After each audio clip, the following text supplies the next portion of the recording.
Hello and welcome to the ScrubPod podcast. My name is Andy, and joining me today is Scott. Say hello, Scott. Hi, I'm Scott. Great to be here with you today, Andy. It's great to be here with you too today, Scott. How are you doing today?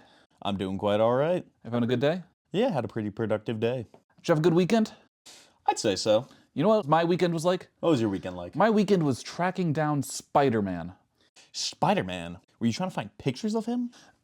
Kind of. I was trying to find pictures of him glued to cardboard. Interesting. And you know what?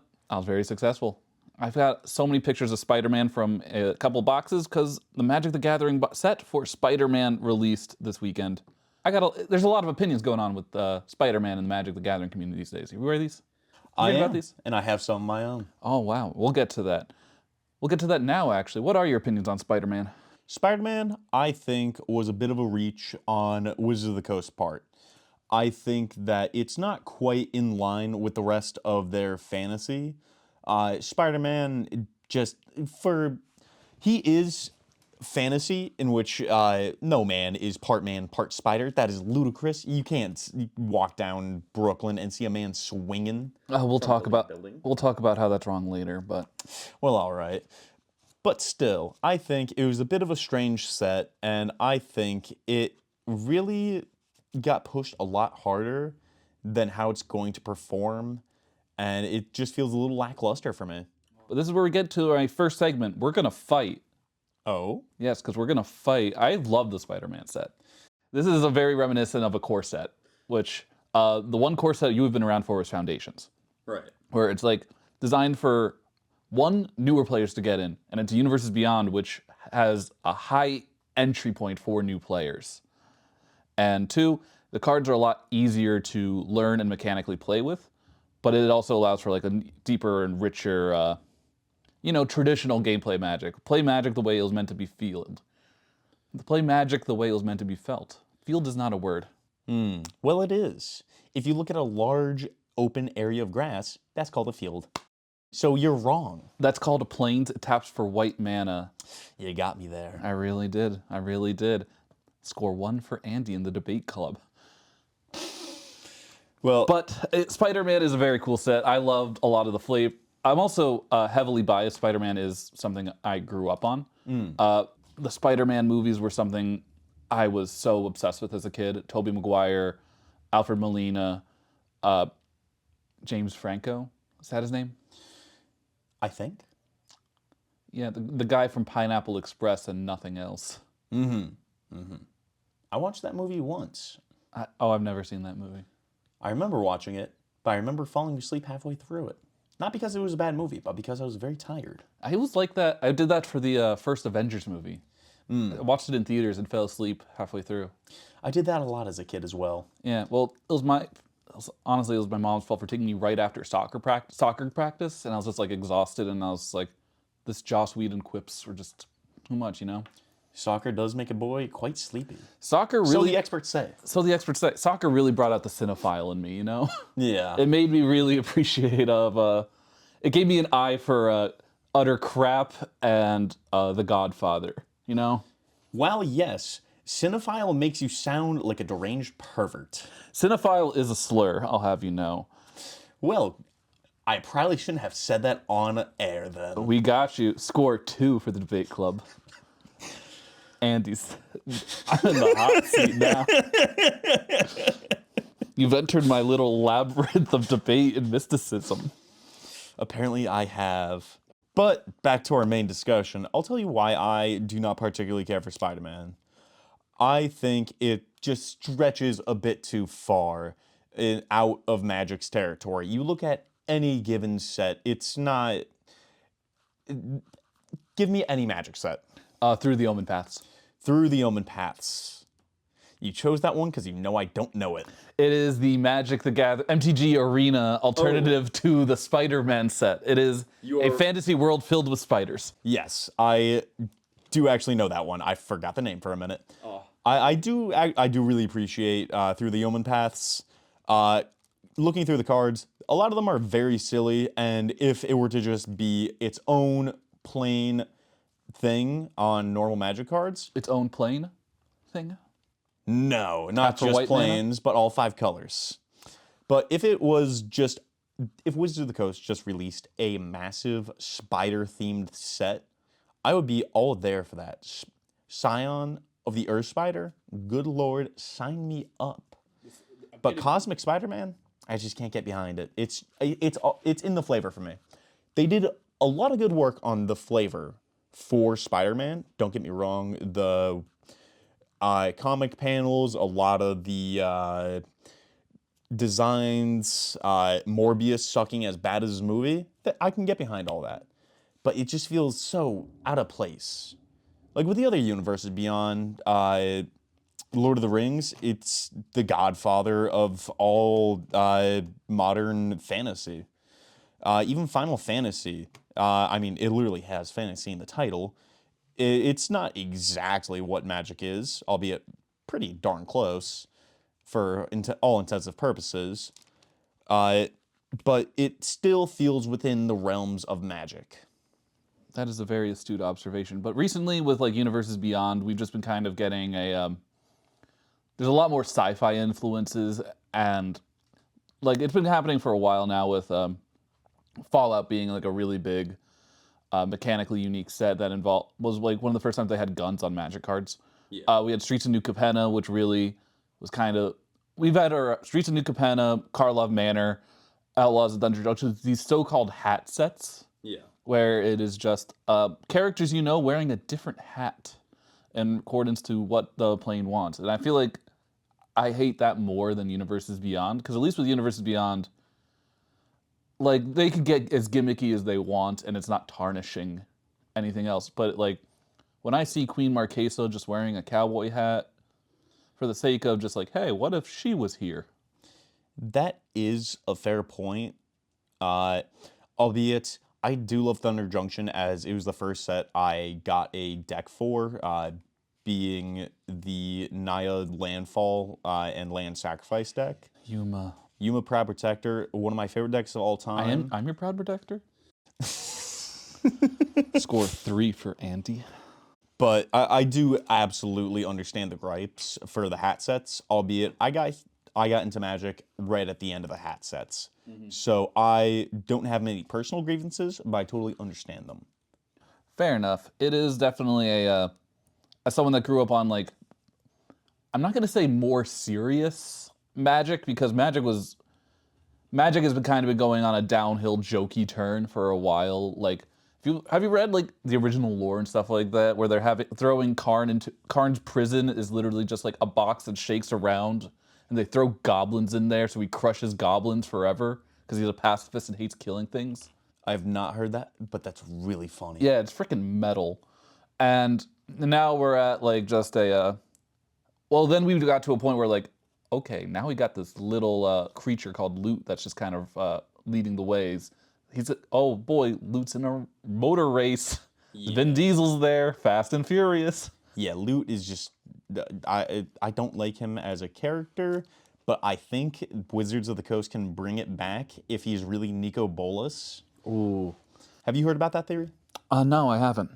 So the theory goes is that after Nico Bolas was finally defeated in, I forget which set exactly. War of the Spark, that he was able to reincarnate as a smaller, fluffier creature, and Loot shares 2 of the colors that Nico Bolas does, and shares a lot of the same traits as Nico Bolas does on his cards, being a lot of his repeatable abilities. I'm blanking on it. But there is, look into it, viewers. Or listeners. I promise. Do your own research. Do your own research. Don't let Big Scott tell you all the facts. Do your own research. Don't read the Dragons of Tarkir story where Nicol Bolas and Loot are in the same room at the same time. They were never in the same room at the same time. This is false propaganda, people. You really think Nicol Bolas didn't plan for that in his own brother's meditation realm? I think Nicol Bolas is a scheming dragon beast-like creature, and I think he's gonna pop out. Why do you think he's been going after stuff like the Aether Spark? What does this little creature Loot want from the Aether Spark? Nothing. He's a stupid.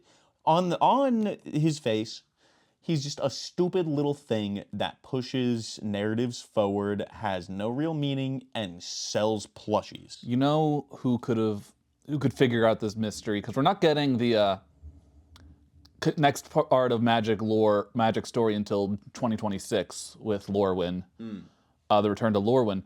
But just maybe, who could probably see where this is all going?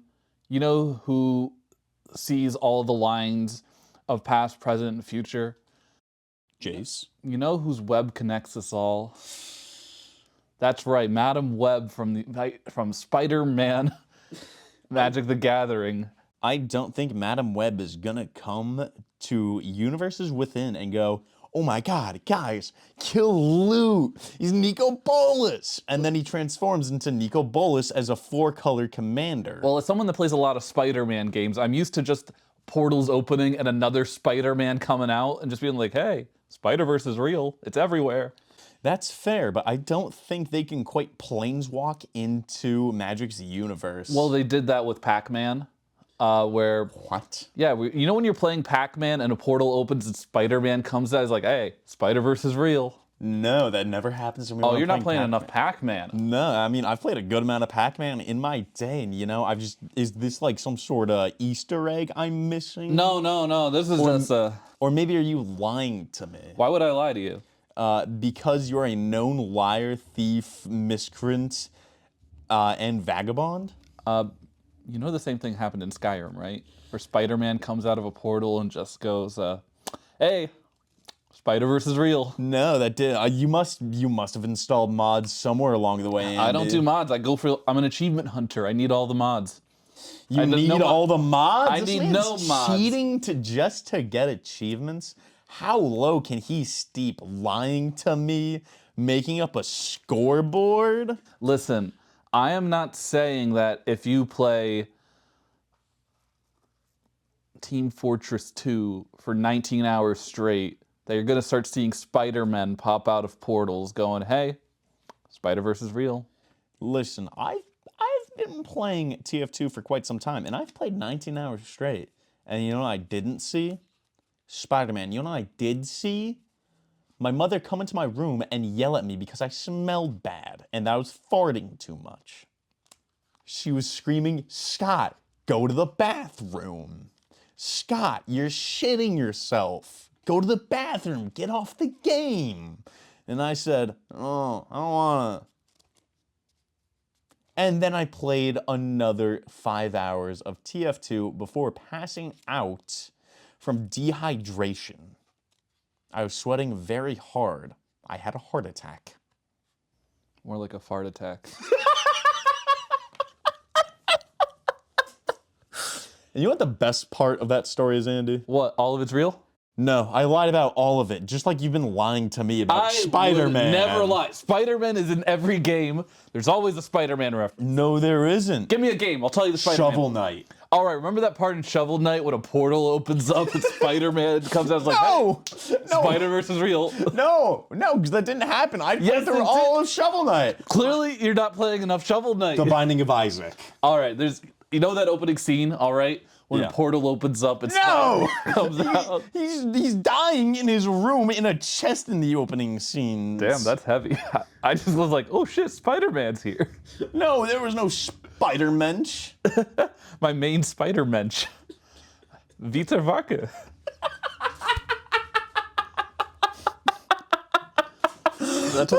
That's what his name is.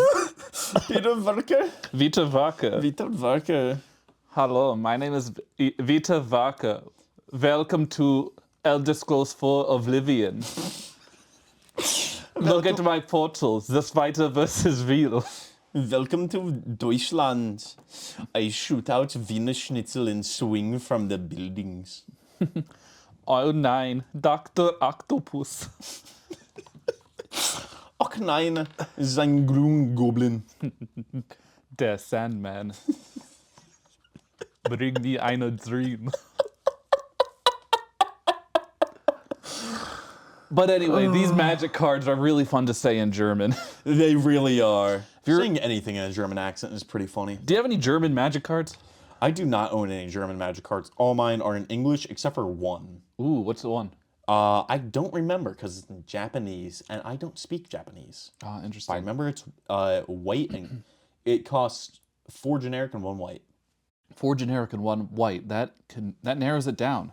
By a good bit, if I had to guess, through the entirety of Magic, but not enough to determine it. You know what I picked up yesterday, actually? I was in a store, and I found a revised Tatzelwurm. Tatzelworm? Crawworm, yes. Oh my god, that worm be crawling. Crawling. This was a 6 mana, 6/4. That's it. Wow, he sounds pretty tall. No abilities. Das Schrecklichste an Tatzeln ist das Verbach krankenagte Gerdurch. Mis den Erduk den Wald bricht. I know some of those words. Yeah, I know what it means to be Von Bricht. I believe it. I'm looking at Madden Web right now. Oh my god, to the listeners at home, he has whipped his cock out. He's straight up gooning it. Straight up gooning it, and by it, let's just say I'm making Joker's henchmen look like a joke. I think they do that themselves on purpose. That's their job, to be funny guys. No, their joke is to be the second and third funniest guy. Yes. And yours is to be the fourth? No, I'm the first. I'm the Joker baby.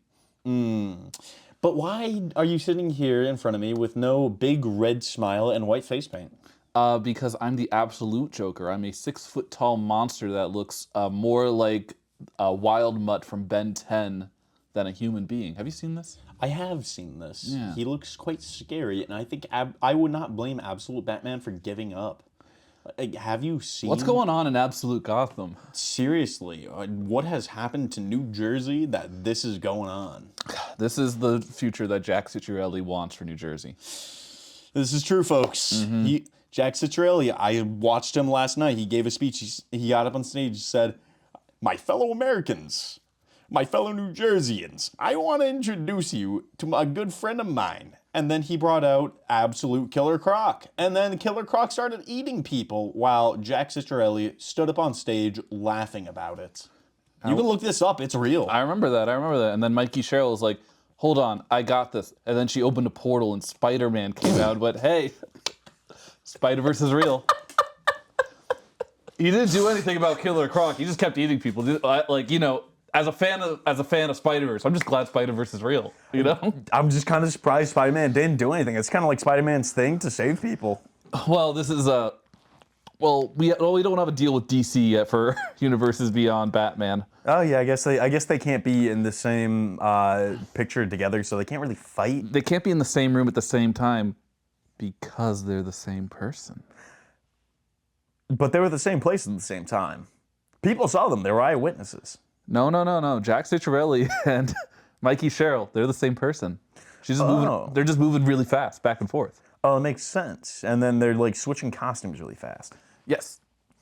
Well, sort of. It's kind of an optical illusion, all right? I studied politics, so I know what I'm talking about. Oh yeah, that makes sense. They're doing the old Kennedy switcheroo.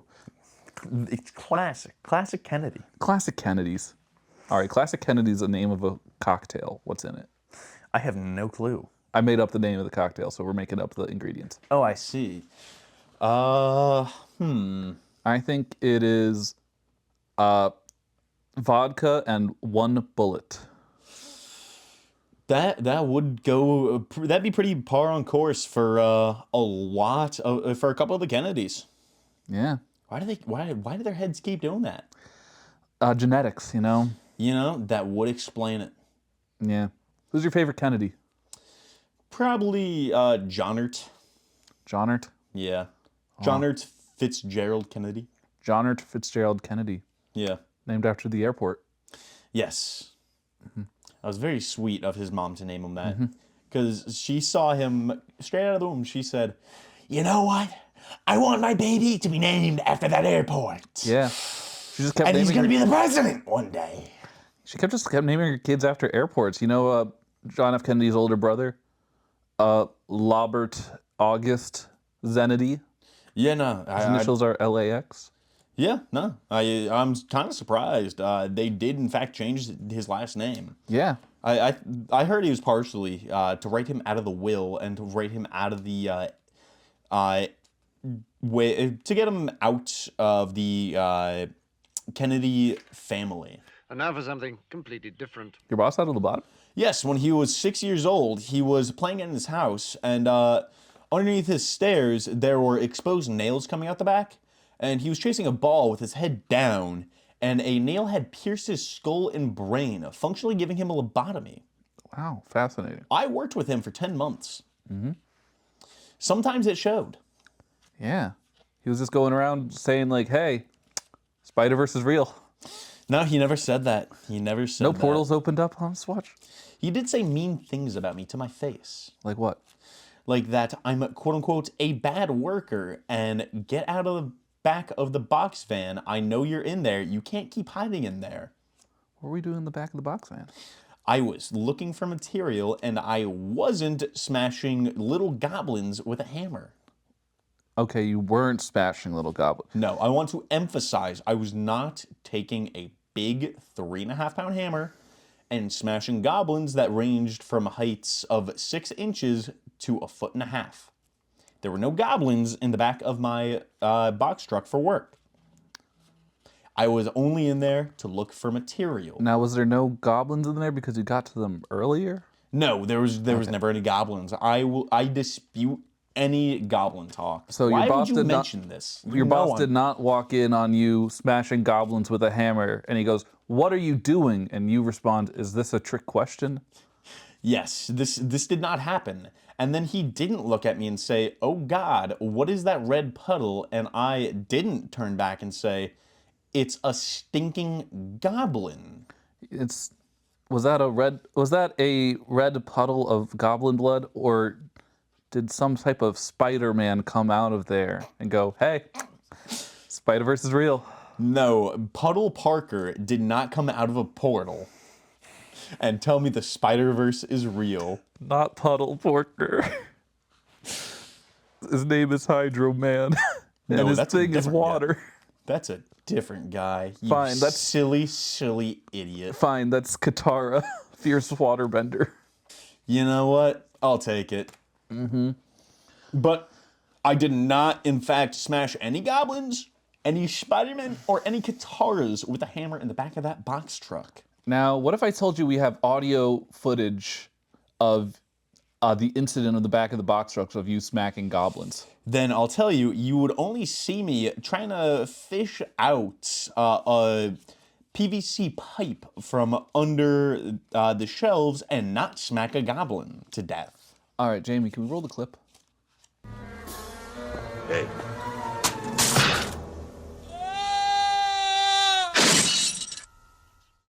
So, what did we just listen to?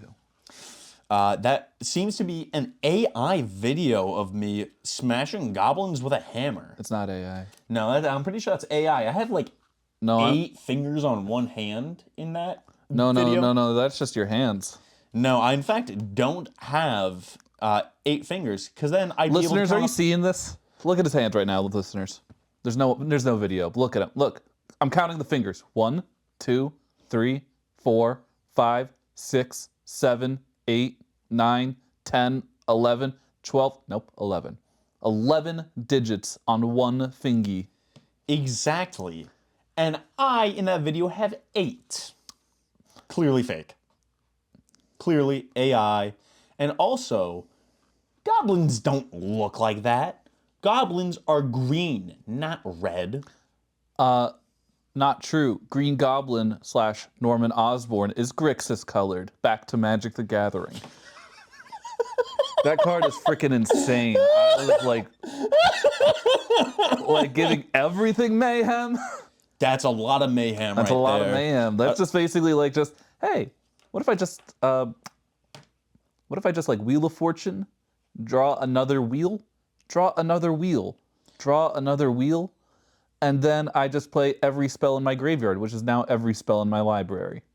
Yeah. I mean, for years, people have been saying, we have too many wheels, less wheels. And now they're just giving the wheels more abilities. Yeah, more wheels than Aether Drift.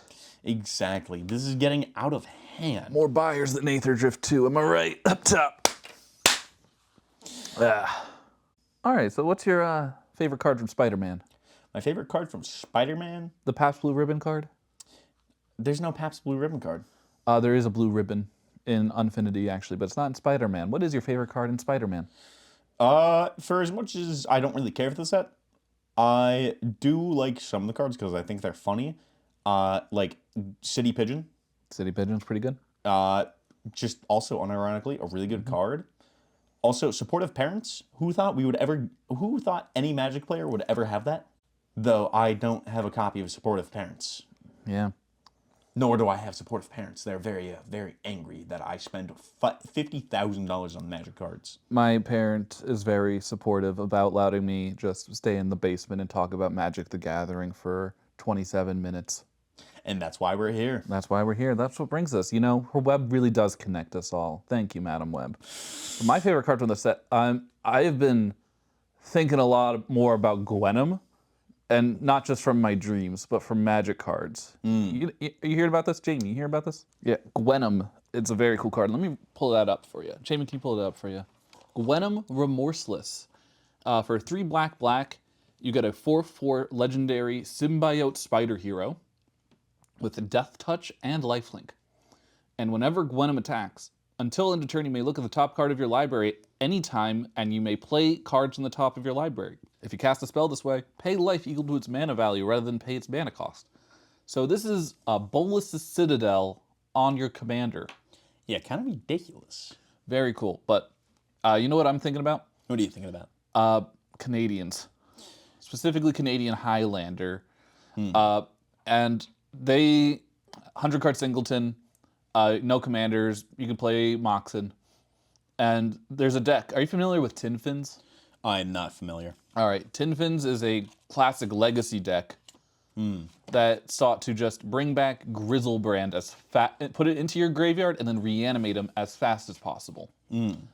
So that way you can just, typically the play pattern is you just play out a lot of ramp, then you cast Entomb, then you cast a Shallow Grave targeting Grizzlebrand, which gives him haste until end of turn. You pay a lot of life, draw a lot of cards, attack, deal a lot of damage. Eventually you could bring back an Emrakul. And if you run out of creatures to bring back, it also plays Tendrils of Agony, which is a storm card that makes it so that way your opponent's target player loses 2 life and you gain 2 life. Which is it's a very fun deck, but in Canadian Highlander, you don't have a lot of the redundancy, so you got to play a lot of just random rituals, and you got to get a garbage plattery with it, where it's just a whole smorgasbord of degenerate cards. Like you play Yawgmoth's Bargain and Fast Bond. You know, you want to know a fun fact about Yawgmoth's Bargain? Yeah. That's Vice President J.D. Vance's favorite Magic the Gathering card. He confirmed that in an interview. It makes sense. It's a terrible Magic card. Maybe I'm thinking of a different one. No. You're thinking of the right one. Oh, I am? Yeah, Yawgmoth's Bargain is well, it's terrible in the sense that it's bad because it's banned in every format. Because it's just really good. Because it's really good, but also it's just bad just because J.D. Vance likes it. Fair enough. Yeah, puts a sour taste in it. Instead of saying J.D. Vance's favorite card, can we say Andy's card? It's not my favorite, but it's just there. Yeah, all right. Yeah. It's Andy's card. It's Andy's card. It's his now, folks. It's mine. If I want it. You got one? Yeah. It's his. Until you make a podcast claiming that Yawgmoth's Bargain is your card, you don't get it. I get dibs, you know? Yeah. Come on, Professor. I know you have a couple copies. I lost against Yawgmoth's Bargain in one game in pre-modern. Because there was a pre-modern tournament I went to called at LobsterCon, where it was an Unchained event where you can play one banned card. Like 4 of one banned card. And it was like, not every banned card was legal, some of them were there. Yeah. And I went up against an opponent on a Yawgmoth's Bargain deck that sought to play a spell, I forget the name of it, blue enchantment, that says when it enters the battlefield, you gain 20 life, and when it leaves the battlefield, you lose 20 life. So his goal was to play that spell, give that enchantment to me, and then destroy that enchantment so I lose 20 life. That would make sense. Yeah.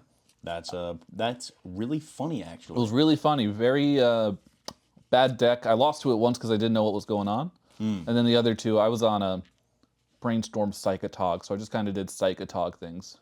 Sounds about right. My boy, Dr. Teeth. Chompers for days. Tin Fins is a speedy reanimator deck that tries to win kind of fast, and Gwenom is like a really cool card that gets added to that deck because you don't get a lot of cool like targets for like reanimation, fast reanimation. But she's like a really cool like, if you can get her out if you can get her out and attack with her, you can just storm off. And I think that is always one of the coolest like things you could do in Magic, like a mono black storm deck, or just black storm decks, which are just also called storm decks these days. They're very, they're just so cool. It's one of my favorite decks archetypes in Magic. I played a lot of Citadel Storm and Canadian Highlander. I play Bolas' Citadel and a lot of EDH decks. Specifically the ones where I try and win as fast as possible. My degenerate ones. I see. Yeah. My Cyber Citadel list with the Cyber controller. Make infinite mana and then mill out all my opponents, but I get all their creatures as 2/2 Cybermen. Andy, is that a goblin I see in here? No, Oprah. No, that's a goblin. I see a Get me my Jamie, get me my hammer. Thank you, Jamie. Turn off the mics. I'm going to go kill that goblin. All right, let's go to our commercial break.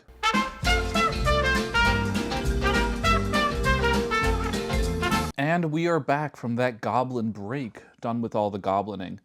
There are no more goblins here, and I did not smash them with a big hammer. You did not smash them with a big hammer, it was a medium-sized hammer, because these were small goblins. There was no hammers, but there were goblins. They were dealt with humanely. Thank Goblin. And speaking of goblins, I'm thinking about making a goblin deck. You're thinking about making a goblin deck? I am. How do you feel about Krenko Mob Boss? Boo, you have no sauce. That is a sauceless deck.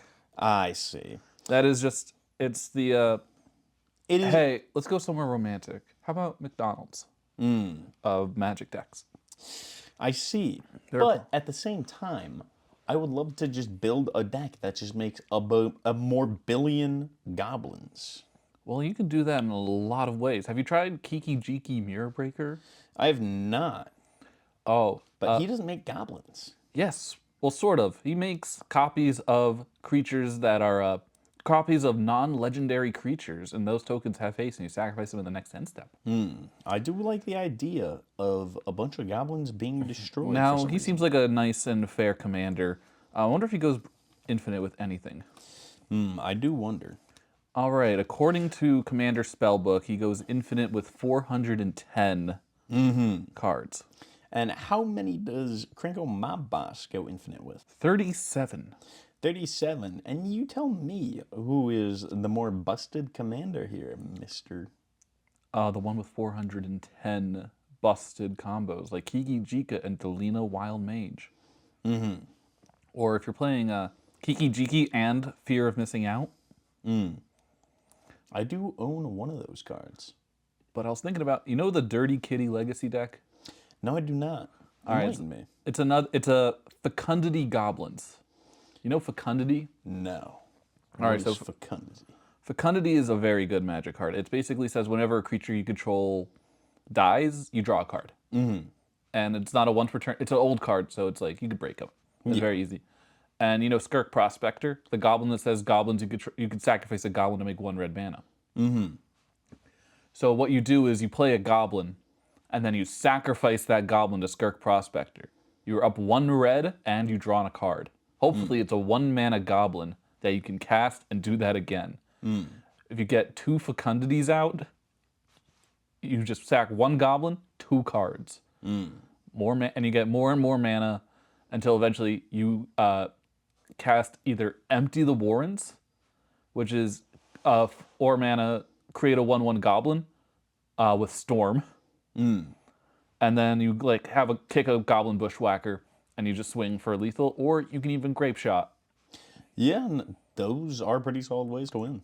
It's how do I say, cracked? It's a very fun deck. Not very heavily played in Goblin Commanders, I don't see, because there's a couple red-green goblins.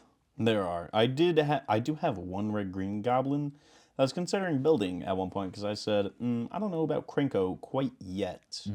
As a lot of people just know him as that commander, and I mean, I get it. He's got one very simple goal, and that's goblins, baby. He's really asking you to make goblins. You know why? Because he makes goblins. He makes goblins.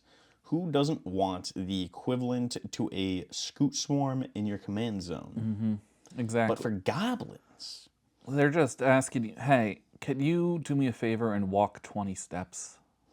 Yeah. Impossible for some, but for a lot of us, it's kind of like a cakewalk, 20 steps. Yeah. You know, what's my least favorite Goblin Commander? Who? Zozu the Punisher. What does he do? Whenever a land enters the battlefield, Zozu the Punisher deals 2 damage to that land's controller.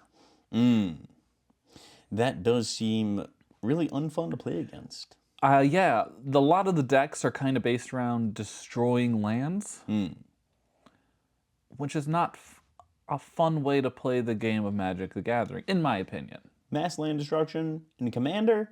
I just can't get behind it so much. As long as it's fast, like we're both Yuma players. The idea of playing in Armageddon, destroying everyone's lands, and then you get like 15 4/2 plant warriors. Yeah, that's That's always appealing, but that's the call of the dark side right there. Yeah. We're not like that. We're built different. We're built better. We're stronger. We are morally superior. We are alpha males that do not play mass land destruction. Exactly. And if you play mass land destruction, what are you doing? Yeah. And why did all your friends leave you? Oh, I think we figured it out. It's because you keep blowing up their lands. And then they went, man, this is really unfun to play against because this just draws out the game because you did it too early. You forgot your other combo piece. It is. You could have spent this time playing the Space Family Goblinson, which is a 4-mana 1/1 Goblin Guest that says it has trample as long as you've rolled 3 or more dice this turn, and whenever you roll a die, you put a +1/+1 counter on the Space Family Goblinson. Who would allow a goblin to be a guest, though? Goblins are horrid little creatures. They steal your things. They stab your toes. Yeah, but these ones just want a fun time at Disney World. That's what they're telling you. That's what Big Goblin is trying to They're sell. so excited to ride the Dumbo ride. And yet they're going to steal the nuts and bolts so the next people fall off the ride and get hurt. No, they're just taking them so that way they can build their own It's a Small World. It's a Goblin world. It's a goblin world, and when you go into the goblin world, they play their goblin games on you. They hide your things, and then they pass around a ball until the spikes explode out of it, and then, oops, you now have massive lacerations and puncture wounds. It's actually not what Goblin Game does. You have to hide little objects, and then whoever hides the most takes damage, I believe. Now, I do know about that goblin game, but I'm talking about other goblin games outside of Magic. Oh, like paintball? Yeah, paintball. What's up with paintball? Stop passing me the paintball. I don't want it. This is worse hot potato. You know my biggest gripe with paintball? What? Too painful. It's too painful. It hurts. Like, what the hell? I am spending my good, hard-earned money on just, like, coming out to, like, the park. I thought I was playing pickleball, but no, it's paintball. These goblins just throw a ball at me, and I'm like, youch, that hurts. Yeah. And you know what? Most of the time, they're wearing gloves. So when it hits them, they don't feel it at all because their gloves stop the spikes. Those aren't gloves. Those are just their extremely leathered and calloused hands. That would explain it. Years of playing the game would probably do that to your hands. Yeah, I know. Well, I like had to get replacement hands. These aren't my real hands. Yeah, no. The paintball is just too much. Yeah.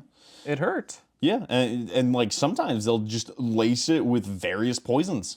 Yeah, I know. One day they'll toss you the paintball, then they'll just get sacrificed to Skirk Prospector, draw a card with Fecundity, and do this whole thing over and over and over again. Yeah. And then They just keep sacrificing themselves for that one red mana. and then you get empty in the Warrens for like 15. Yeah. It's kind of ridiculous what these goblins are doing. These goblins are insane. These goblins drive me nuts, man. Yes, they are gobbling these nuts. And yet, I'm still so tempted to make a deck of just a bajillion little goblins. Just throw at people's faces and go, haha, goblin. All right, I'm going to read you a list of goblins that can be your commander. Okay. And if they are your commander, you have my respect. All right, you ready? Yeah. General Crete, the Boltbringer. That one is just... That one's at the very end of the spectrum. Like, that is like... That's a cool commander. One step below, no. You're in dangerous territory. Green Goblin, Nemesis. You're playing a new card. It's pretty cool. You got my respect, okay? We also have Grimnashk, Brass Instigator. You know this card? I do not. It's a 1/1 Goblin Soldier for 3 mana. When it enters the battlefield, amass Orcs 2. When you do, until end of turn, gain control of target non-legendary creature an opponent controls with power less than or equal to the amassed army's power. So just take their things over in turns, and you can just blink Rishkana over and over again, amass, and eventually just start taking bigger things and just swinging people with their own stuff. What colors is he in? This is mono red. Mono red. Mono red blink. Mono red blink. I can't say I know too many good mono red blink cards. Oh, you're missing out. You're not. Not really. Once you get Conjurer's Closeted Pilled, everything's great. You know. I see. I really only know some of the white blink cards. I haven't really invested much into blink. It seems like a cool thing to build around. Of just bop, bop, bop, bop, bop. They come in and out of existence. Where are they going? Nobody knows. Yeah. No. Well, you know the biggest mono red blink commander deck is Norn the Wary. I do know that one. 1 mana, 2/1. Whenever a player plays a spell or a creature attacks, remove Norn the Wary from the game. Return to play under its owner's control. He's hard to get rid of. He's hard to get rid of. Honestly, that's another. He's a human, but like that's a. Honestly, he's a cool commander, but I think he's sauceless now. Oh. So many people build him the same exact way, where it's just, hey, turn 1, Norrin. Turn 2, Impact Tremors. Turn 3, another Impact Tremors. Turn 4, another Impact Tremors. Yeah. Turn 5, another Impact Tremors. Oh, confusion in the ranks. I'm funny. Yup. People love building the same deck. People really love building the same deck. It's a. I mean, I get it sometimes. You just want a generically strong deck. But when it's got no sauce, no personality, what are you doing? Commander is all for the sauce and personality. Yeah. It's the equivalent to 4 planeswalkers going at it in a massive skirmish. Why not have some fun? Why not build some weird jank deck around some mechanic that 2 people have ever heard of, that is just silly? You do your thing, and even if you lose, you're happy. What do you think is your silliest deck you have right now? My silliest deck? That is a tough one. I really do like Flubs the Fool. Though I wouldn't say he's my silliest. Unfortunately, I did dismantle my silliest deck for some of the parts, being Glunch the Bestower, in which it had no win con.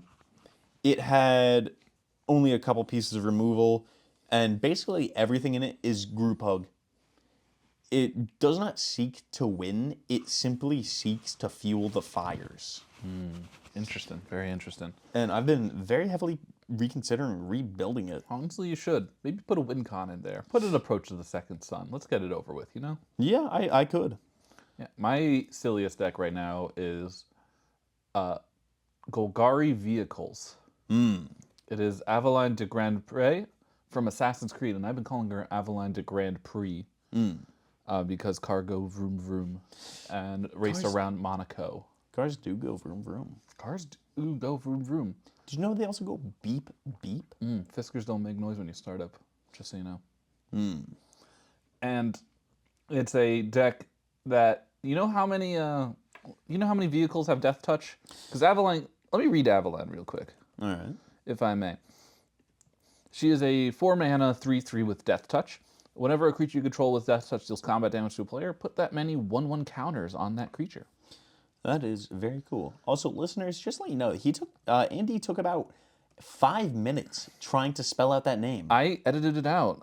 He edited it out. I kept putting in Grand Prix instead of Grand Prix with an E, which is an E with an X at work. Yeah, I got up several times to type it out for him, and then he just deleted it and then put back in Grand Prix. I don't know what that was all about. He kept just going up and getting smashing goblins, typing things out, letting the goblins skip a hand, and I just couldn't get it. But you know how many? Deny the goblin allegations. But you know how many vehicles in Magic the Gathering are both Golgari and have Death Touch? I'd imagine probably a couple. You would be wrong. There's 0. Oh. So, well, there's 1. It's black, but it's only available on Arena. Smog Belcher Chariot. Interesting. A 3 mana 3/3 artifact vehicle with Menace, Death Touch, and Lifelink. Whenever it attacks, Target creature that crewed it this turn perpetually gains your choice of Menace, Death Touch, or Lifelink. That's really good. Yeah, it's pretty solid. And then there are 2 vehicles with Death Touch. However, one of them, they're both not Golgari. They're both colored, but there's Haunted Hellride, which is 1 in Dimir for 3/3 that says whenever you attack target creature you control gains +1/+0 and gains Death Touch until end of turn. So it doesn't even necessarily have Death Touch. It has the ability to give itself Death Touch. So it couldn't even run in to begin with. And the other one is Flame War Brash Veteran, whose backside is Flame War Streetwise Operative because she's a Transformer. And the backside is a vehicle that has a Menace and Death Touch. And what colors? Rakdos, or Ed Black. Interesting. Yeah. I'm really surprised there's no Golgari Death Touch vehicles. There's no Golgari Death Touch vehicles, not yet. Not after Aether Drift had a lot of Golgari vehicles entered. None of them had Death Touch. Yeah. I'm really surprised Aether Drift didn't even have one. So the deck just tries to, I'm playing like Orin Frostfang, archetype of finality, things that just give all my attacking creatures Death Touch, Yeah. and then hope they stick around. It's that, creatures that give Death Touch, and cards that make a token on every turn. So that way I have something to crew. Makes sense. Also, quick shout out to Oran Frostfang. Absolutely goated card. This episode is sponsored by Orin Frostfang. Whenever you need to attack with creatures and draw a card and give your attacking creatures Death Touch, Orin Frostfang is there for you. And he's at 2/6 for 5. You wouldn't think 2/6 is very good, but you're not really attacking with him. You don't want to lose that piece. But he's a great blocker at 6. Very good. Very good card. Very, very good. Dare I say, a very good card? Oh my god, that's a berry card. But, yeah, no. Going back to Flubs the Fool. Big fan of that guy. I love Flubs the Fool. It is top deck central. It's very, very fun to build. Have you seen the CEDH versions of it where it's all just 0 mana spells? I have. And it's turbo fooling? Turbo Fooling. That is quite the term. That's what they call it. I'm a huge fan of that term, actually. That is so funny. Turbo Fool is a very fun deck. But I'm a very... I've been working on a Flubs Dredge deck. I've seen it. It is a very silly deck where it's all just about... Because he lets you discard a card and draw a card. If you have a card in your hand, you discard a card. If you don't have a card in hand, you draw a card. So what happens if all your card draws were actually spells that just went straight into the graveyard? Like Life from the Loam, which you cast Life from the Loam, return 3 lands. Life from the Loam is actually a bad example. Well, you can return up to 3 lands. So you just get 1 land back, play it, and then you dredge 3 instead of drawing your card. So you put 3 more cards into your graveyard, put Life from the Loam back in your hand, do that again, and then you just keep kind of going through. So it's a Gruul Dredge deck. I see. Yes. You know how many cards in Gruul have the dredge mechanic? A good couple. Or in Gruul? In Gruul, green-red, because it was originally the Rakdos. I'd imagine not very many in green-red. So I there's imagine green, but not in both. So there are 5, count them, 5 mono green dredge cards and 1 red dredge card. So I can only play 6 cards with dredge in this deck. But if I get one of them, wow. Can you name any of the other dredge cards? Can you name the one that's banned in Modern? I could not, for the life of me. Golgari Grave Troll. You know why it's banned? Why? Because it's dredge 6. And it's restricted in Vintage. So it's the same level as Black Lotus in Vintage. I see. Yeah. And the Vintage dredge deck is freaking insane. Like, you know Bazaar Baghdad? I believe. What does it do? Oh god. I remember seeing it. I cannot remember what it says. 3-0 Andy. It is a land that taps to draw 2 cards and discard 3 cards. That's what it was. Not broken at all. Not at all. Not at all. Totally not easily Especially useful. in a deck where it says Dredge 6, where like, hey, instead of putting 1 card into your hand, what if you put 6 cards into your graveyard instead? Because as you know, the graveyard is the end-all, be-all of Magic the Gathering. You can't get anything out of the graveyard. Yeah, no. There are no cards in Magic the Gathering to get stuff out of your graveyard, and there totally isn't a ton of stuff in green and black for that. In green, black, and maybe even like, what do you even want? Blue to cast like Force of Will? Yeah, exactly. Not worth it, in my opinion. Yeah. It's heartbreaking, but You just, I mean, it's your graveyard. You wouldn't want to desecrate a graveyard, would you? I would never desecrate a graveyard. Exactly. I am not Andy in college. Folks, he isn't in college. I'm not in college. I'm a college graduate. I got my degree in audio engineering. That is why the audio quality here is top notch, if I do say so myself. Indeed, I'm hearing it right now, and I sound pretty good. Scott is silky smooth in both skin and voice. Why, thank you. Yes. He does not look like a testosterone overdose Steven Universe. I will kill you. Hey, at least you can pull off t-shirts. I can pull off t-shirts. I can't quite pull off long sleeves.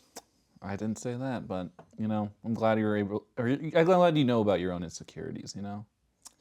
I'm more than well aware, and I stay up at night thinking about these sorts of things, Andy. Yeah. I stay up at night thinking about, Golgari Grave Troll, Fecundity Goblins. You would stay up at night thinking of these such things. It's better than staying up being like, oh God, long sleeves. I stay up at night and I go, I really like my short sleeves. That's a shame I can't fit into long ones, but I really do like my It is heartbreaking. t-shirts, especially because of the fact it gets to show off my big muscles You got your big muscles. that I worked very hard for. Your flannels are for perpetually sleeves rolled up. I do wear my flannel sleeves so rolled down. I don't care whether or not I can't pull it Oh, off. so you do wear long sleeves. Well, occasionally. If it's really Now, chill- who's the liar now? you are. You and your Spider-Man coming out of a portal. You and your goblins with hammers. I never killed any goblins with hammers, and I have never seen Spider-Man in Skyrim. Or Pac-Man. What are you talking Or in New Jersey. Spider-Man is in New Jersey, first of all. Gotham City's in New Jersey. Gotham City is in New Jersey. Spider-Man's not in New Jersey. Yeah, he was at the Mikey Sherrill debate. No, he He was wasn't. fighting. He was there to just acknowledge that the Spider-Verse was real while Killer Croc was on the loose. Even if he was real, he would do something about that. It's Spider-Man. Well, you know what he would do?